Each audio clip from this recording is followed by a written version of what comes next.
সফলতা ক্লাসের ইউটিউব চ্যানেলে তোমাদের সবাইকে স্বাগত জানাই।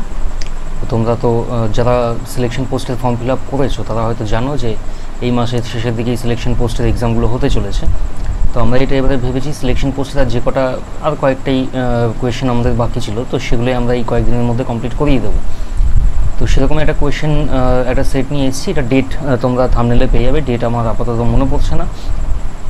তো সেটাই আজকে অ্যানালাইসিস করব। তার আগে বলে দিই আমাদের একটা পেইড ব্যাচ চলছে, আর যদি তোমরা ভাবো যে বেসিকটা একটু বেসিকে একটু প্রবলেম আছে তোমাদের ম্যাথে বিশেষ করে, তাহলে তোমরা অবশ্যই আমাদের সাথে যোগাযোগ করতে পারো। আমাদের সাথে যোগাযোগের জন্য তোমার ডিসক্রিপশন বক্সে এইখানে আমাদের হোয়াটসঅ্যাপ গ্রুপের লিঙ্ক পেয়ে যাবে, তো সেখান থেকে তোমরা আমাদের সাথে যোগাযোগ করতে পারবে। হ্যাঁ, যদি চাও যে বেসিকটা ক্লিয়ার হোক এবং একটু কম বা একটু সস্তায় যাতে ক্লিয়ার হয় ম্যাথের বেসিকটা বা রিজনিংয়ের বেসিক, তাহলে তোমরা অবশ্যই আমাদের সাথে যোগাযোগ করতে পারো।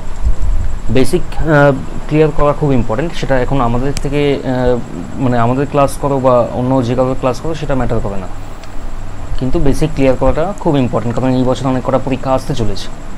এবারে অঙ্কে আসি। দেখো প্রথম অঙ্কটা কী বলছে, what is the selling price of a calculator if a shopkeeper allows two successive discounts of 7%, successive discount of 7% on its mark price of 500। আচ্ছা 7%-এর দুবার সাকসেসিভ ডিসকাউন্ট হয়েছে, তাহলে ফর্মুলা কি লাগবে এখানে, -7 প্লাস 7 ইন্টু 7/100, এখান থেকে আসে 14 মাইনাস 0.49, মানে -14 প্লাস 0.49 মানে হচ্ছে 13.51।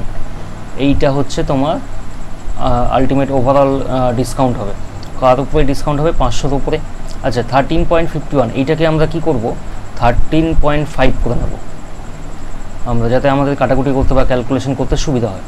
দেখে নিই 500-তে কত টাকা ডিসকাউন্ট দিচ্ছে। আচ্ছা এইখানে 10 বসাই এই দশমিকটা তোলার জন্য, তাহলে কি হবে এখানে, আরে 10 না বসালেও চলবে, 10 এখানে না বসালেও চলবে। এখান থেকে দেখি 5 5 25, হাতে দিল 2, 3 5 15 16 17, হাতে দিল 1, 5 5 6, 67.5। আচ্ছা দেখো, মানে 500 থেকে 67.5 বিয়োগ করলে কী হবে, 432.5 আসা উচিত। 432.5 দিয়ে একটাই, মানে 432-এর কাছাকাছি একটাই অপশান আছে, ব্যাস এটাই অ্যান্সার। পরের অঙ্কে যাই এবারে। দেখো কী বলছে, স্টাডি দ্য পাই চার্ট। আচ্ছা পাই চার্ট স্টাডি করলাম, এখানে হচ্ছে কি জিতেন্দ্রোজ মার্বেলস।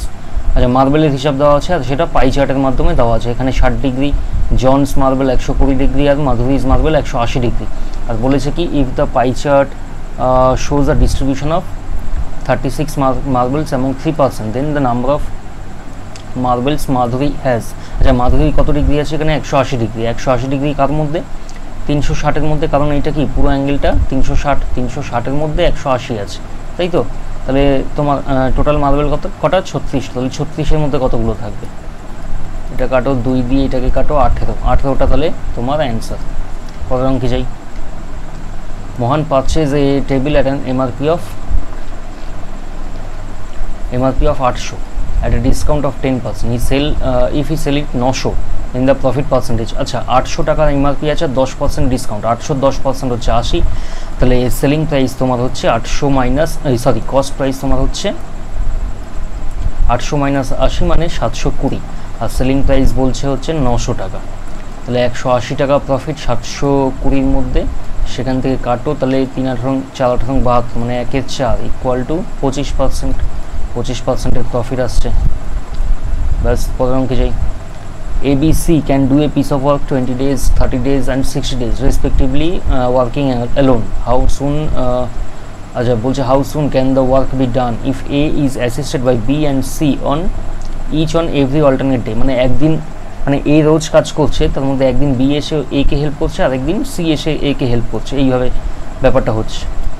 তাহলে কী করবো, ABC তোমরা তো জানোই টোটাল ওয়ার্ক কীভাবে বার করে। টোটাল ওয়ার্ক হচ্ছে 20, 30 আর 60-এর এলসিএম। সেই এলসিএমটা এখানে কী হবে, বড় সংখ্যার নামটা পড়বো, এখানে হচ্ছে 20 30 60, মানে হচ্ছে 60 বসবে। এর ক্ষেত্রে 3 এফিসিয়েন্সি এটা, বি এর ক্ষেত্রে তোমার 2, সি এর ক্ষেত্রে 1। তাহলে এখানে হলো কি, আচ্ছা তাহলে প্রথম দিন যদি এ এর সাথে বি কাজ করে তাহলে কী হবে, টোটাল 5টা কাজ হবে। আবার দ্বিতীয় দিন যদি এ এর সাথে সি কাজ করে তাহলে টোটাল 4টে কাজ হবে, তাহলে দুদিনে টোটাল 9টা কাজ হচ্ছে। এবার আমার কাছে টোটাল কাজ হচ্ছে 60টা, 60-এর কাছাকাছি আমাদের পৌঁছানোর চেষ্টা করতে হবে। সেটা কীভাবে করবো? দেখো দুদিনে করছে 9টা, তাহলে 9-এর সাথে আমি করব 6 দিয়ে গুণ, তাই না? কারণ 7 দিয়ে গুণ করবো না, কারণ 60-এর উপরে চলে যাচ্ছে, 60-এর কাছাকাছি আসতে হবে আমাদের। 9কে 6 দিয়ে গুণ করলাম, এখানেও তাহলে 6 দিয়ে গুণ করতে হবে, তাহলে 12 দিনে 54টা কাজ হচ্ছে।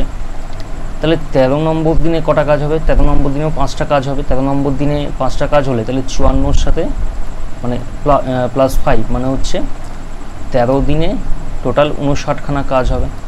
আর 14th দিনের জন্য আর একটা কাজ বাকি আছে, কিন্তু ওই দিনে কাজ হওয়া সম্ভব কতটা? 4টে। তাহলে আমরা করব কি, যে 4টে কাজ করতে একদিন লাগছে, তাহলে একটা কাজ করতে কতদিন লাগবে? 1/4। দেখো 14th দিন তাহলে পুরো কিন্তু কমপ্লিট হচ্ছে না, 13 নম্বর দিনই চলছে, তাহলে 13 নম্বর দিন কমপ্লিট হয়েছে প্লাস এই 1/4 এইটা এসে জুড়বে 1/4 দিন বা 14th ডের 1/4 টাইম আর কি। তাহলে এখান থেকে অ্যান্সার কত আসবে দেখো, 13 প্লাস 1/4 ইকুয়াল টু 53/4। এইটা হবে তোমার অপশন। পরের অঙ্কে যাই। What would be the simple interest on principal amount of 2 lakh for 3 years at a rate of 8% per annum? আচ্ছা 3 বছরের 8% মানে হচ্ছে 24%। 24% 100-র উপরে তাহলে 24 টাকা পাবো, 200-র উপরে তাহলে 48 টাকা পাবো, আর এখানে 2 লাখ আছে তাহলে 48,000 টাকা পাবো। 48,000 অ্যান্সার। পরের অঙ্কে যাই এবারে। A sum of rupees 84,000 is deposited in a bank on a simple interest at the rate of 15% for the period of 3 years. 3 বছরের 15% মানে টোটাল পাবে রিটার্ন কত? 45%। 45% কার উপরে? 84,000-এর উপরে। তাহলে 84,000 ইন্টু 45, তাই বলেছে তো how much simple interest will be received by 100, দুটো শূন্য কাটো, তাহলে 840 ইন্টু 45 গুণ করি 84 ইন্টু 45-কে, 4 5 20, 2 5 8 40 42, 4 4 16, হাতে দিলে 1 4 32 33, 0 8 7 3 37 80। দেখো 37 80 একটাই অপশান আছে, ব্যাস সোজা অঙ্ক একবারে। পরের অঙ্কে যাই। The distance between the two places is 1200 kilometer. To cover this distance, a person X takes 5 hours lesser than another person Y. আচ্ছা X হচ্ছে Y এর থেকে 5 ঘন্টা সময় কম নিচ্ছে, whose average speed is 40 kilometre less. যা Y এর আবার স্পিড হচ্ছে 40 কিলোমিটার কম X এর থেকে, এটা স্পিড, এটা time. The time taken by Y to complete the travel. আচ্ছা এখানে আমরা সবচেয়ে সোজা মেথড কী হবে? সবচেয়ে সোজা মেথড হচ্ছে অপশান টেস্ট। দেখো এখানে বলছে যদি Y এর কত টাইম লাগবে, Y এর যদি 14 ঘন্টা লাগে তাহলে X এর কত ঘন্টা লাগবে? 9 ঘন্টা। এবার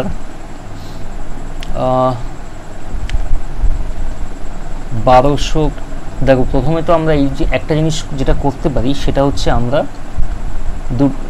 দুই ক্ষেত্রেই সময় কত লাগছে, Y এর 14 ঘন্টা লাগলে X এর 9 ঘন্টা লাগছে, এক্ষেত্রে তাহলে Y এর স্পিড হবে কত? 1200 বাই 14, কিন্তু দেখো এটা দশমিকে চলে আসছে, আবার এখানে 1200 বাই 9, এটাও 3 থেকে এটাও দশমিকে চলে আসবে। তো যেগুলো দশমিকে আসতে পারে তো সেই ধরনের অপশানগুলো আমরা পরে টেস্ট করব, আগে যেগুলো একদম নর্মালি কেটে কুটে যাবে সেই অপশানগুলো আমরা আগে টেস্ট করব। আচ্ছা এই অপশানটা দেখি, 15 ঘন্টা। 15 ঘন্টা মানে হচ্ছে Y এর লাগছে 15 ঘন্টা, তাহলে X এর কত ঘন্টা লাগবে? 10 ঘন্টা, কারণ 5 ঘন্টা সময় কম লেগেছে। এবার এইখানে দেখে এখান থেকে আমরা টেস্ট করবো এটা। 15 ঘন্টা যদি সময় লাগে Y এর, তাহলে Y এর স্পিড হবে কত দেখি? 5 3 5 240, 3 দিয়ে কাটো 80, এটা হচ্ছে Y এর স্পিড। তাহলে X এর সময় লাগবে হচ্ছে 10 ঘন্টা, তাহলে 1200 বাই 10, 0 0 120 ঘন্টা, এই 120 কিলোমিটার পার আওয়ার এটা X এর লাগছে। দেখো ডিফারেন্স কত আছে? 40 আছে, আর এই জিনিসটাই এখানে বলেছে অঙ্কে। তো ব্যাস মানে অঙ্কের কন্ডিশনের সাথে যখন আমার অপশান মিলে গেল তাহলে এটাই অ্যান্সার। ব্যাস পরের অঙ্কে যাই এবারে। if the numerator of a fraction is increased by 12% and its denominator is reduced by 8%. আচ্ছা, যদি ধরে নিই ভগ্নাংশটা x আর y, x বাই y, তাহলে x কে আমি 12% বাড়ালাম, মানে হচ্ছে x কে আমি করলাম কত, x ইন্টু তোমার 12%-এর ফ্র্যাকশান হচ্ছে, প্রথমত এটা করে নিই 3/25, মানে 25-এর উপর আরও 3 বাড়িয়ে আমি 28 করলাম, মানে x ইন্টু 28/25 হবে। একইভাবে y এর ক্ষেত্রে আমার কত হবে, 8% মানে হচ্ছে 2/25, তাহলে x এই y এর ক্ষেত্রে হবে তোমার 25 থেকে আমি 2 কমিয়ে 23 করেছি, তাই তো, তাহলে 23y বা 23/25, তাহলে ফ্র্যাকশান এখান থেকে কি হবে, 28x/25 by 23y/25 equal to তোমার কি বলেছে, it gives a new fraction 16/17, তাহলে এটাই ইকুয়াল টু 16/17। আচ্ছা, এখান থেকে এবারে যাই 28x/23y ইকুয়াল টু 16/17, 4 4 16, 4 7 28, এখান থেকে x/y equal to 23 into 4/7 into 17, 7 into 17, এটা ইকুয়াল টু